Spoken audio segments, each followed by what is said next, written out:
I want to start off by saying that earlier today I wrote a piece for the Heartland Post on questions we hope to hear at the debate, but probably wouldn't. And I'll be honest, I never expected so many of those questions to actually be asked. With that being said, I think this debate needed at least 30 more minutes. It really took Mandela Barnes till the very end to actually get aggressive and start taking some shots. I was hoping to see more of those, but fellas, let me ask you first, the three of you right here. Did any of you get that full bingo card? And give us your immediate take, and who do you think won? So Shadow Gov, turn it over to you first. Who do you think won? Did you get a full bingo? I got more than a full bingo. I kind of lost track of the bingo. I definitely had to get a refill for my bingo. So the Drink Wisconsin Brandy is fantastic, by the way. Second of all, Hong actually avoided a lot of the darts, the immediate attacks. Mm-hmm. There were a few shots across the bow, but most people I seen pretty kind of lackadaisical with the attacks until late. Mm-hmm. And and then I'm a lifelong Democrat, but I'm misunderstanding what's going on here with their situation as far as attacks or when to attack or not to attack. But it just didn't seem. I was expecting more attacks, didn't get it. But I think Hong comes out smelling like roses for the most part. Matt Smith and Jaron, obviously great job moderators. Mm-hmm. They are really underrated. We can talk about the media. We can talk about how corrupt the media is or how biased they are. Matt Smith and Jaron, they do a grade A job. And they were, to get all that stuff in an hour and also land some tough questions is tough. So thank you to them for that. So that's what I would have to say. So we'll turn over to JS Opinions. Who do you think won the debate tonight? Well, I think if you're talking about who's the most articulate, I would say I like Joel Brennan. I think he was the most articulate. Now, did I like his ideas? No, but he sounded the most articulate. He sounded the most electable, which probably repels most Democrats. But I would say overall who came out as the winner, I'd say Hong. Just simply because everyone moved to the center, including Hong. How could you tell that she was the extreme socialist on the stage? Now, maybe they are worried. They think that that's like the biggest voting block in the Democratic Party. That would be sad. But to me, everyone went to the center.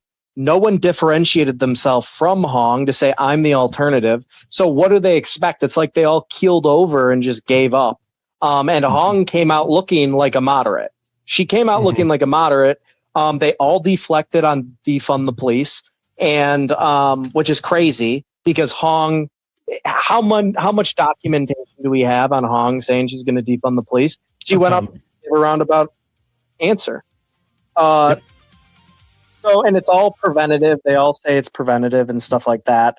And that's how they're going to attack the police thing. But again, Hong came out like the Trojan horse, like, the Abigail Spanberger of Wisconsin. So she's going to win. I'm convinced. The primary. Yeah. The primary. Yeah. Exactly. Of course, the primary. Yeah. Sponge, what do you think? Do you agree with that, or do you think someone else won this one? Yeah, no, I actually think the real winners here were the moderators. They did a really great job. I thought they were going to ask a lot of softball questions. Wasn't really the case. So I think the moderators are actually the clear winner here.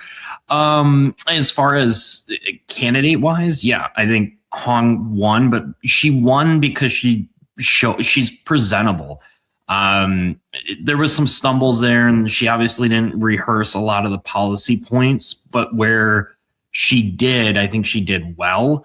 And then I think the biggest losers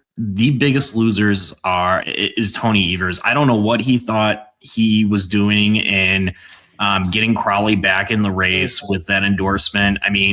He would have been far better off, especially with his teacher, superintendent and the teacher union endorsement going to Kelda. He would have been better off going with Kelda. I think Kelda was effective if she had the money and the messaging and the team behind her. So I think she's going to be the biggest loser out of this. And I don't know, maybe Mark Pocan, he's got to watch out in 2028, next go around. He might be getting a primary challenge. So it's kind of my thoughts. There's a lot that's going to be. There's going to be a lot that's flipped I have out to say, I totally agree.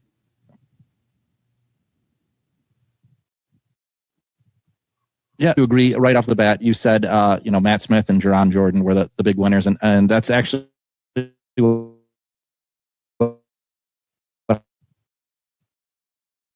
I wrote down. I think everyone who wasn't Francesca Hong, this was their chance to hold her feet to the fire for some of her more out there comments on, defunding the police, defunding prisons, abolishing the Senate. They had those chances. They didn't take them.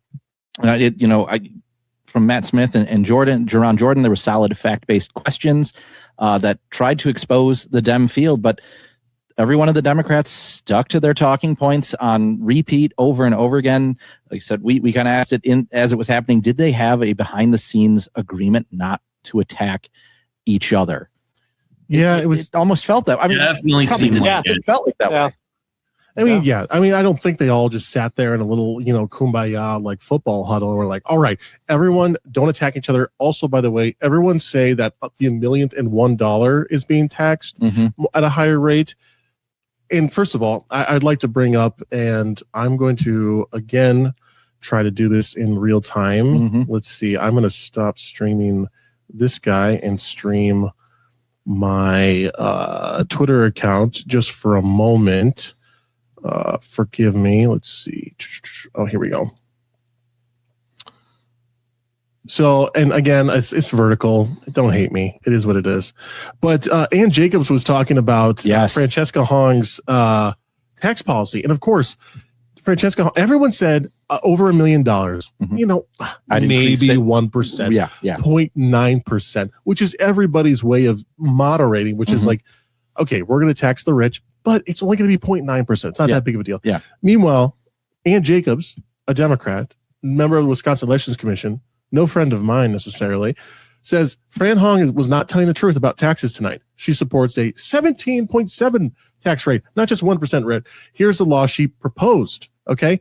So that's a kind of a big fact check I would like everyone to kind of be aware of. That's kind of a huge thing. And obviously, Fran is going to do whatever she can to kind of moderate, kind of not show those things that kind of lead her as the socialist candidate. So it's very important that all the minions out there listening to take those things and internalize them and make sure that we tell people, because Francesca Hong looked pretty good. She looked calm, reserved. As the front runner, she didn't have to make any attacks. And so she kind of just stuck to her guns.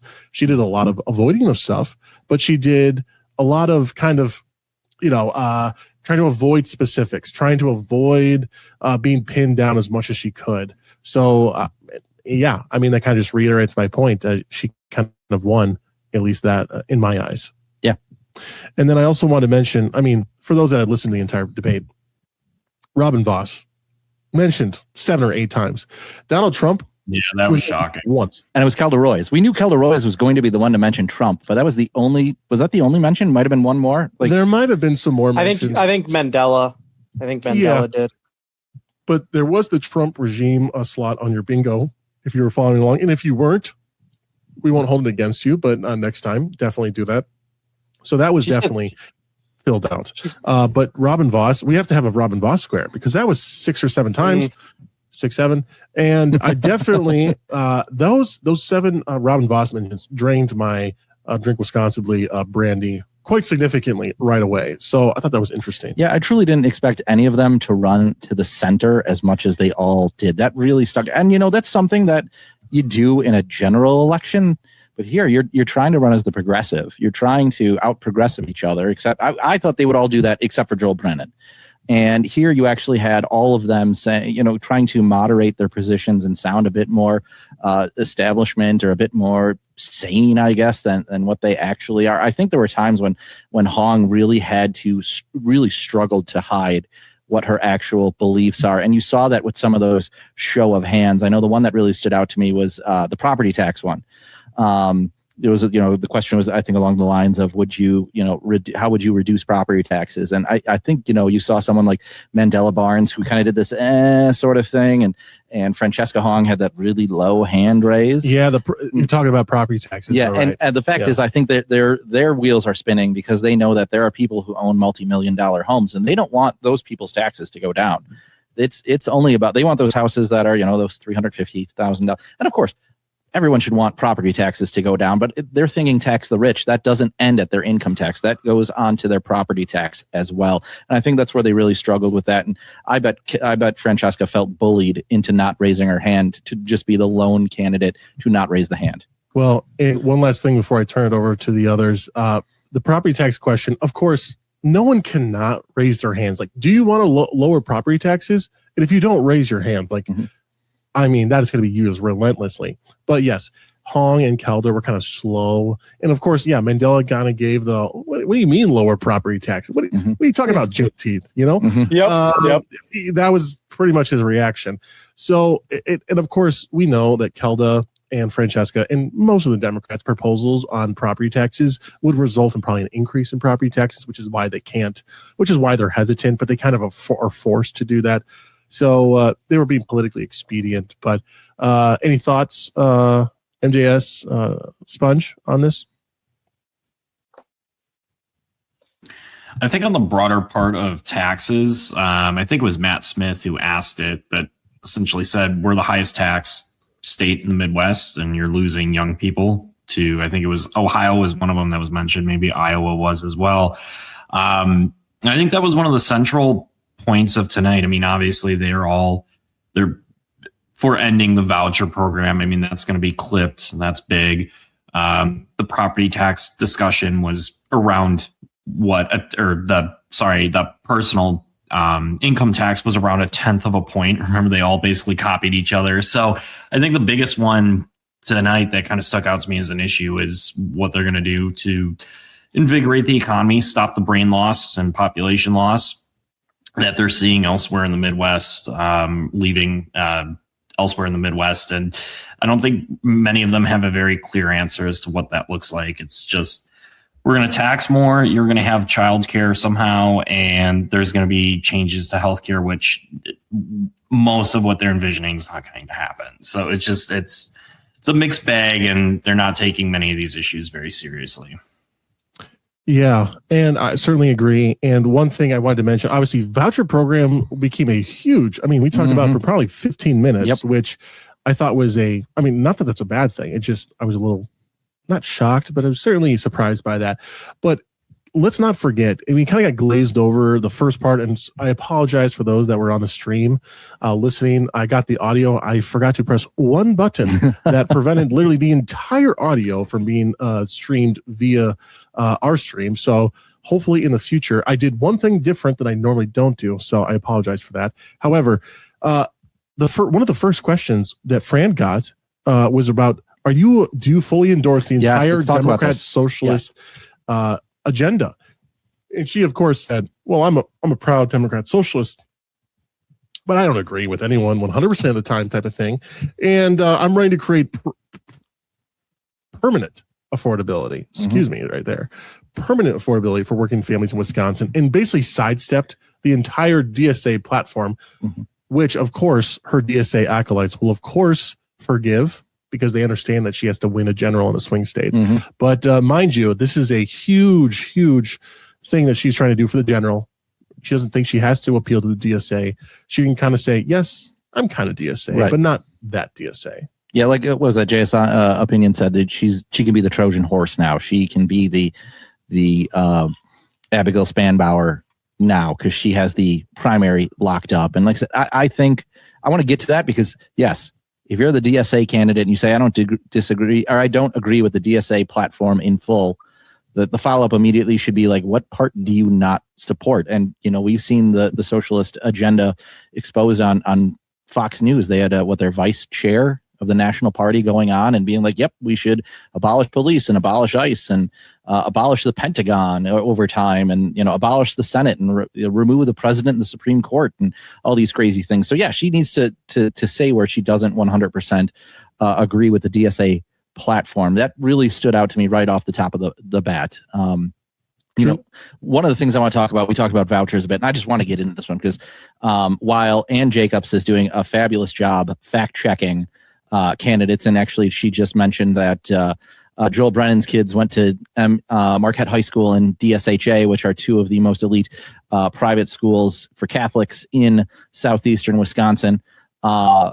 Kelda mentioned, it really just stuck out to me as saying that vouchers cherry pick against disabled kids and don't let them in. And I want to just clarify some things about that. And the fact is, a lot of voucher schools don't necessarily have all the resources that public schools have. It's not funding one-to-one. Right. They don't have some specialized teachers. They don't have some of those special eds. So if people go to these schools and they find out these voucher schools, they found out their kid maybe is autistic or some sort of learning disability, the schools will say, we're not the best place for your kid.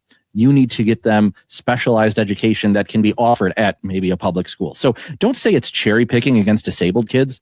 Talk about the fact that it's just it's the fact that the voucher schools are looking out for the best interest of kids that wouldn't be able to keep up, maybe need some different resources. That really set me off for a moment there, that Kelda would just, again, but she's made it clear she hates the voucher program. She was the first one who said she would, if you like your voucher school, you can keep it and your sibling can keep it, but we're closing the door to anyone else. Yeah. So you're grandfathered in, but it would sunset essentially after you. And at least the other ones admitted that they can't do it in totality, or certainly can't do it overnight the way Kelda dreams of. And for a fact that she told WEAC that she would 100% day one executive order cut the public schools, or excuse me, the voucher schools. So JS and Smudge, did anything really stand out to you that you want to bring up? Only point on voucher schools, they're going to have to defend, in the general, how they're going to essentially forego Black and brown kids a better quality education that they're getting now to cut off funding for voucher schools, which, I mean, it's hypocritical for you to turn around and say you're pro improving the lives of poor people, especially Black and brown kids, and you're going to throw them out of these schools and bust them into public schools that are not going to improve no matter how much money they throw at them. Exactly.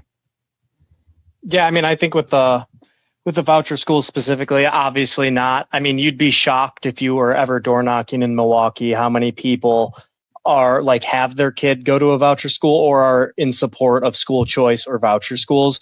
And these people vote Democrat mainly. It's not as popular as you think, and it hurts a lot of people. And it's pretty easy to go door to door, especially in Milwaukee, and campaign just on the voucher school issue, and at least make somewhat of a dent, because these parents know. I mean, you either are involved in your kid's education or you're not, and the parents who are involved in their kids' education, they're going to probably try to use school choice or use a voucher school system, and they vote in high propensity. So again, not a popular issue. It's funny how Kelda Royce thinks that's some popular issue. Obviously, she's just doing it for the WEAC, but also not surprising. That's her number one enemy is voucher schools. And she has to do that for the endorsement that she got from the Wisconsin Educators Association Council. So she's kind of has to do that. And she truly believes that as well. So that's not surprising at all. And Hong was kind of quiet. The thing that I kind of saw, and obviously, everyone focuses on the issues. They're focusing on what's being said. And then you kind of forget about what's not being said. The voucher question took up so much time. And there was a period of time where Hong just wasn't talking. She wasn't speaking up. She didn't have to speak up. She wasn't called on because the voucher question took up so much time that I almost forgot that she was even there, because I couldn't remember if it was Joel or if it was Kelda or Crowley or Mandela, but someone else was taking up an enormous amount of time. And there was a follow-up from Matt Smith. And so there was so much time. And I'm like, wow, Hong is just running out the clock at this point. You get a couple good talking points out and you don't have to answer a whole lot of questions. And Hong did pretty much run out the clock on it. However, they did nail her down on a responsible end to the voucher program. So kind of interesting. Obviously, the Democrats love to talk about public education, so I'm not surprised that this issue came up a lot. But voucher, I thought, was very interesting that we brought it, because that's, yes, the Democrats have a lot of messaging on it, but it's kind of, like Justin said, like the others said, it's not necessarily popular, especially in the Southeast, especially in Milwaukee, where so many families depend on that program. But kind of pivoting, I just wanted to talk quickly about the moratorium AI data center thing. Crowley, there weren't super memorable moments from tonight, but the crowd said, "Oh, sorry, I can't hear you." Oh, yep. Yeah. I don't think anyone said to Matt Smith, "I can't hear you." He talks fast. I'll give you that. But I mean, he's pretty articulate. He's pretty straightforward. And of course, Crowley said, "I can't hear you" as a way of giving himself about 3 more seconds to think about the answer that he's about to give. And of course, you have to know this question is coming, where he kind of sidesteps it, and he has to basically admit that, yes, we can have some data centers, but we can have some limitations. Meanwhile, Hong has completely staked out the far left position of the moratorium. Mm-hmm. I want to fact check Francesca Hong on one other thing quickly. So I'm trying to do some research as we're looking through this. She had the weakest answer for "Am I bipartisan?" Oh, yes. Yeah. Oh, yeah. I want to talk about this for a moment because I'm looking at it, and she mentioned. Did you find the bill? I did, and we're gonna go into this because she mentioned that she had authored a bill that was bipartisan that would create a model curriculum on the history, culture, and contributions of Asian Americans and Pacific Islanders, and making an appropriation. Do you want to guess when she introduced that bill? Give you a hint. It's a couple sessions ago. She introduced that bill March 23rd of 2022. Now, that bill failed to pass pursuant to Senate Joint Resolution 1 on March 15th, 2022. So if you're wondering why those are reversed, she introduced that bill after the session ended. And I'm looking at the names right here, and I'm going to throw a couple out here you might recognize, but certainly not Republicans. But Sarah Rodriguez was still in the legislature when this bill came out.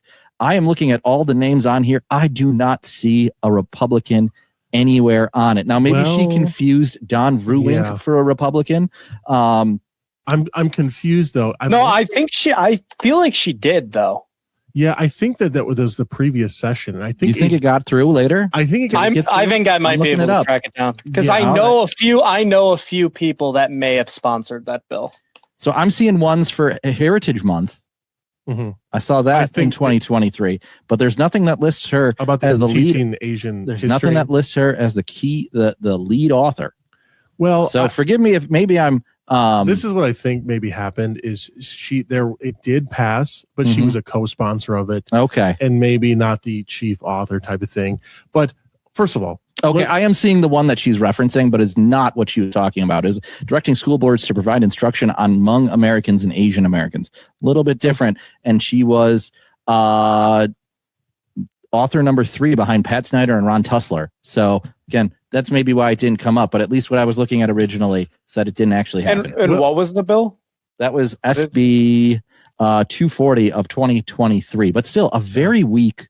Well, if your best bipartisan accomplishment is that, I'm not trying to belittle the bill, is being the number 3 author on this bill. That, I mean, come on, who hates teaching more history? Okay, you can't be opposed to that. Whereas there are other bills out there that probably take a lot more work. There's a lot more groundwork that, hey, you actually have to have negotiations. We have to have negotiations on policy, which brings me up another point that I want to mildly talk about. Every time, this is kind of an evergreen thing. There were a lot of issues talked about tonight. However, every time they were pushed on specifics, they all crumbled. No one was, okay, sure, everyone got the talking points on the $1 million or more taxing the rich and maybe a 0.9% increase in the tax rate for the ultra wealthy.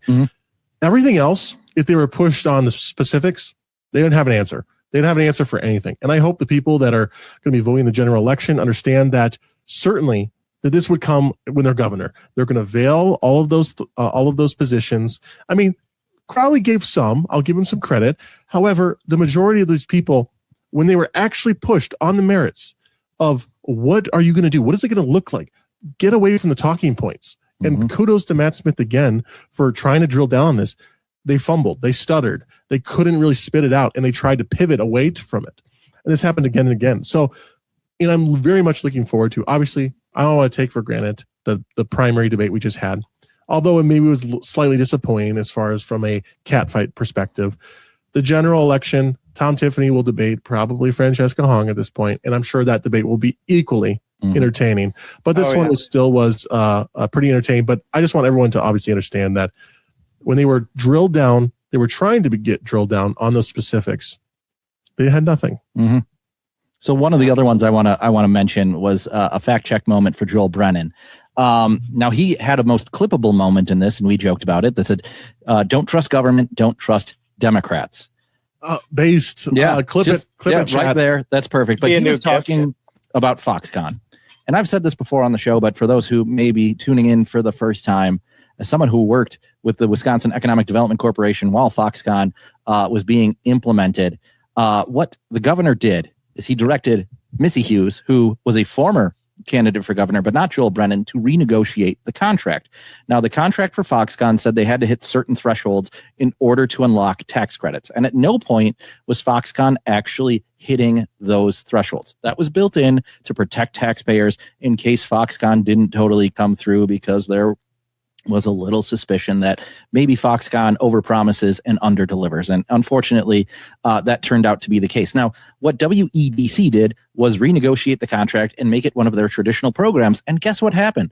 Foxconn unlocked a boatload of tax credits. So when Joel Brennan's out there saying, I renegotiated the Foxconn contract, A, he's not telling the truth because he wasn't the lead guy. And B, saying that you renegotiate the Foxconn contract actually means that taxpayers were on the hook for more tax credits and more money going to Foxconn or being reduced from their tax bill than what would have been done under Scott Walker. So he effectively made the Foxconn deal worse. Mm-hmm. So taking credit for that, let's be clear. I know it's a little thing. I know Joel's is going to finish in 5th place, maybe 6th behind Sarah Rodriguez in this primary, but I gotta step up and say that what he is saying is untruthful.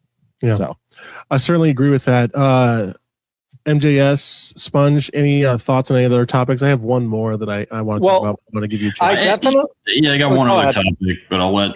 Go ahead, Sponge. No, I mean, I thought the body cam raising of the hand, right, that they would all fund body cams, really interesting when, Madison or Dane County, and then there's some other municipalities around the state that haven't funded it, but most of the time it's either truly a lack of funding, or in Madison's case, they're just so woke they don't want the body cams that they are now apparently fighting for. So it's good to know that Team D is on body cam. They're on Team Body Cam now, finally.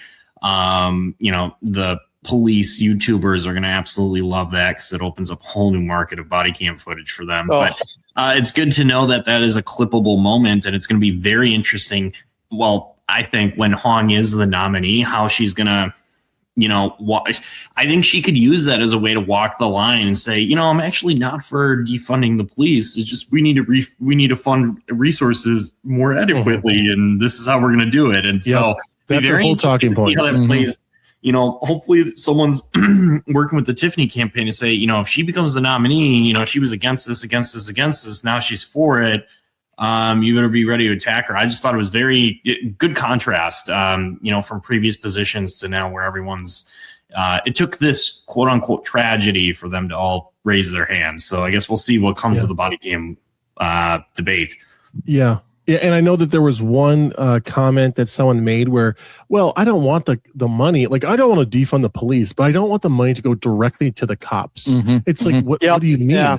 Do you want the money to go to like administrative, or like, what does it even mean? It's kind of a vague way of saying, yes, we should have body cams, but I don't want it to physically benefit the individual cops on the ground. It can go to the department itself, which we're splitting hairs here, but this is all a political gymnastics. And honestly, the body camera issue is kind of an issue where the general public is like, yeah, let's have it. Like, yeah, let's be able to see what happens, like basically right away. Whereas the Democrats kind of tie themselves into knots, at least the more radical ones, on like, well, we don't want body cams because we don't want to expose potentially, the bad actions of people that are going to jail. And it makes potentially these criminals look worse than they already are. And so they have to kind of fight this internal struggle. And so they try to tie these massive knots of different ways to explain a way of defunding the police, but actually funding it, but not for police body cams, but for administrative. Needless to say, the average person is confused. Yep. And myself included. So I thought it was interesting as well. Yeah. What really stood out to me there with the body cam one is, of course, that Francesca Hong's protege, her anointed DSA candidate running for her assembly district, Juliana Bennett, was one of the main detractors of body cams while she was an alderman in the city of Madison. So it really stood out to me that Francesca Hong's up there saying, yes, we should actually have body cameras, when the people who are coming up behind her, those socialists that are trying to get elected, these next generation ones, are anti body cam, like you said, Shadow, for the reasons that you articulated, that would actually make the criminals look bad and make the cops look good, and we can't have that in a functioning society. So really stood out. There had to be at least a bit of a pearl clutching moment for some of the DSA left for Francesca Hong to take that moderate, or I guess more normal, position. So I don't think it costs her votes, but at the same time, I don't think people get excited to know that Francesca Hong wants police to wear body cameras. MJS, any thoughts there? Well, I just would like to talk about how stupid Mandela Barnes looked all the time. And every single time you'd go up, it would always be some manufactured consultant catch line to start out. It's like every single position he has and every single thing he's about to say has the same exact template, the same exact rhythm, and there's nothing. It looks completely inauthentic. And then when you think back to how he lost to Ron Johnson in a year that Tony Evers won the electorate by like 4, you just realize it's really just comes down to authenticity. He looks at you and you feel like you're being lied to. And I'm really sad the moderators, and this is the one critique I have of the moderators, is they didn't ask him the hard hitting and gotcha question of what was the last book he's read, because I don't know if he would have been able to answer it. I don't think he would have been able to answer it. We don't even know if he can read at this point, but no, I had the same note down that Barnes is inauthentic and he was trying to get through his talking points. It really stood out to me. There were a couple times when he was on camera and looked down at his notes, and it was clearly like just checking off the next talking point, checking off the next thing, making sure he squeezes whatever he wants into the answer. And again, inauthentic, I think, is the most accurate word to describe Mandela Barnes's debate performance.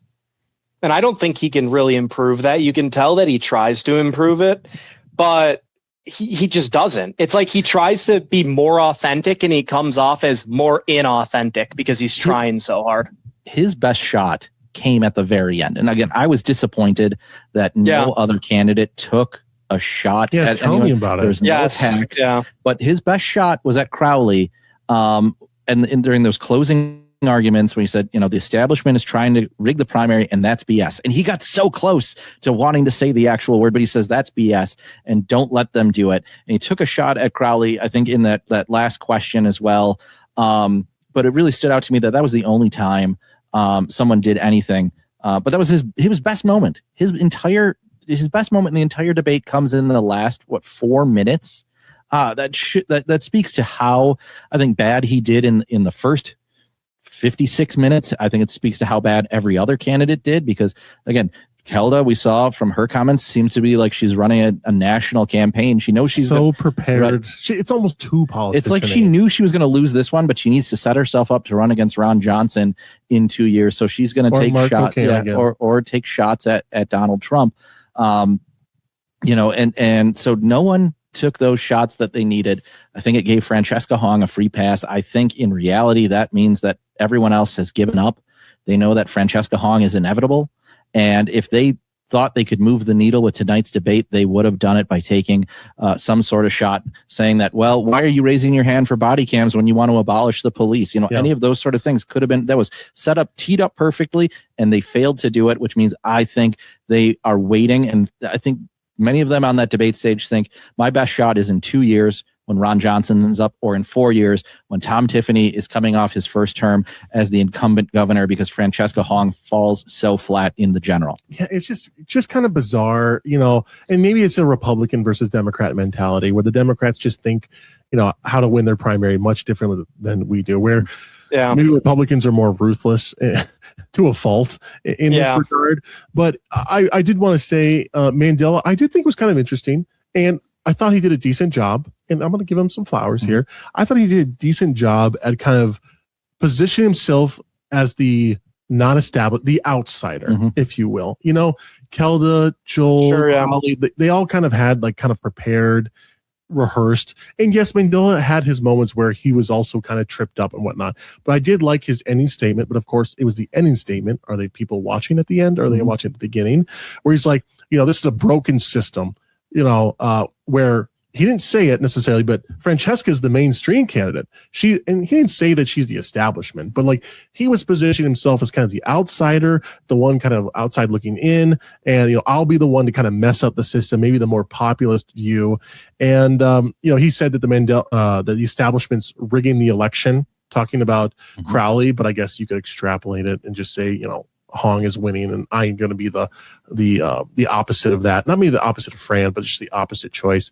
So I thought it was interesting. I thought it was a good pitch. And he also brought up the electability argument, of course, which I thought he was going to hammer a whole lot more. If I'm Mandela Barnes, I'm mentioning I'm the only one that can beat. It's sad that it's sad. It's a loss for him that he waited until the very end to bring that up. The 58th minute. Yeah, he should have brought that up every time there was a question. It's like, I'm the only one that can beat Tom Tiffany, and here's what I'm going to do when I win. Boom, done. Every time. The Marquette poll shows that I'm winning, everyone else is losing. Not that hard. But he failed to do it. And I said, I think that's why every candidate who wasn't Francesca Hong failed or lost this debate.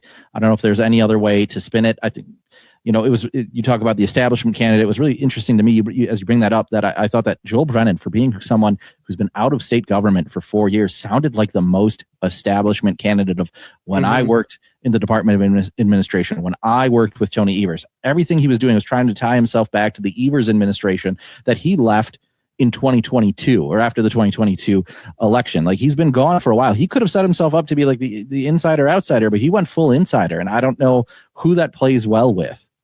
Yeah, I agree. And certainly, I mean, we've been talking about Joel, that he should have been the attacker more or less. But any final thoughts from MJS or Sponge on the debate? Yeah, please.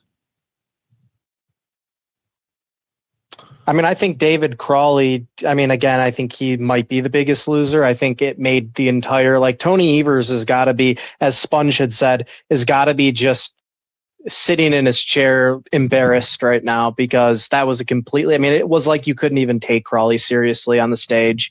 So I don't know why they think, I mean, that stool only does so much, David Crawley. It only puts on a few inches. That too. Yeah, that only takes a few inches. It doesn't make you look more electable, because you have to talk. Sponge, any last takes from you? Like, final thoughts. I mean, we were all kind of in agreement. I think Hong won, and I think, you know, in 2 weeks' time, roughly from now, she will be the nominee. Whether that's a plurality or whether she actually wins an outright majority will be kind of interesting, barring some very radical late stage play. I think someone else mentioned the Crawley piece. He's definitely the biggest loser. I mean, he's young. He's got his whole political career ahead of him, but I think he could now be forever known as the guy that got out and got back in and ended up, I think he could very well end up third in this primary now. I think Barnes actually, I mean, it really comes down to how Milwaukee goes, but I think actually Barnes could pull that second place if Hong ends up winning. So he's definitely the biggest loser. So I think, no, finish up. Oh, I was just going to say, Kelda then, yeah, she's auditioning for Pocahn's seat or, 2028. And honestly, I think everyone else outside of Hong, maybe there's some path to Brennan in the future gubernatorially, like if Tiffany wins and then he runs. But I think we kind of watched a lot of people's political careers die tonight. I hate to say it, but I think their political careers are finished. No, I think you're 100% right. I think Crowley's performance was so mediocre at best that I don't know how, if you're Tony Evers or Maggie Gao, how you call donors and say, yeah, he's still got a shot. We really believe in him. I think he's cooked. I don't see a way for him forward. And fellas, are we in agreement that Francesca Hong, just by the fact that she wasn't aggressively attacked and she didn't trip over her own shoes in this debate, that she won it? Oh yeah. Oh yeah, no. I even at times I said she looked like she could be the nominee, which I think was very hard to say of Barnes. Like I could never see Barnes being the gubernatorial nominee. Crowley I could, but for sure I think Hong actually fit the mold tonight. Whether regardless of how well she knew policies or how well the policies would sell, I think she could be. She fits that mold that she is the nominee. And I think in 2 weeks' time, barring something radical, she will be. All right. So, Sponge, I'm going to start with you. Based off tonight's performance, two questions. A, does it move the needle for anyone? And B, who do you think, or how do you think these five, how do you think that goes on election day? Give us your order. Sure. Okay. I want to commend again the moderators. I think they did a great job, and I hope that if this is kind of the general election debate format, this is how it is, just longer time. As far as kind of my rankings, if we're calling Hong the winner, I think it's Hong in first place, and then kind of just the primary from there. I would have to say it's Barnes, and then Crowley, and then maybe Elda. I guess it's how many votes were banked for Sarah Rodriguez early on, right? Like, where does she factor into the equation? It's going to be a very interesting primary map once it all kind of fills in, barring any type of litigation that allows them to spoil their votes and recast. But so I think the only other point is who kind of does it change anything? I think it helps.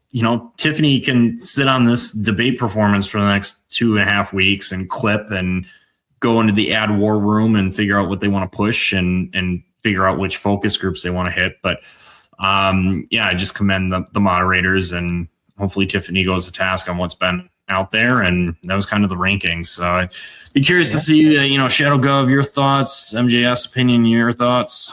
Yeah. MJS, same you go ahead. Yeah. Yeah. Do I think it moves the needle?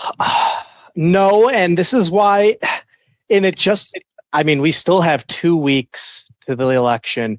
Is there going to be another rigging / consolidation by the establishment? Maybe they throw their support behind Barnes. I don't know. I mean, anything can happen. This is just such a crazy primary in general. The fact that we have a social. Exactly.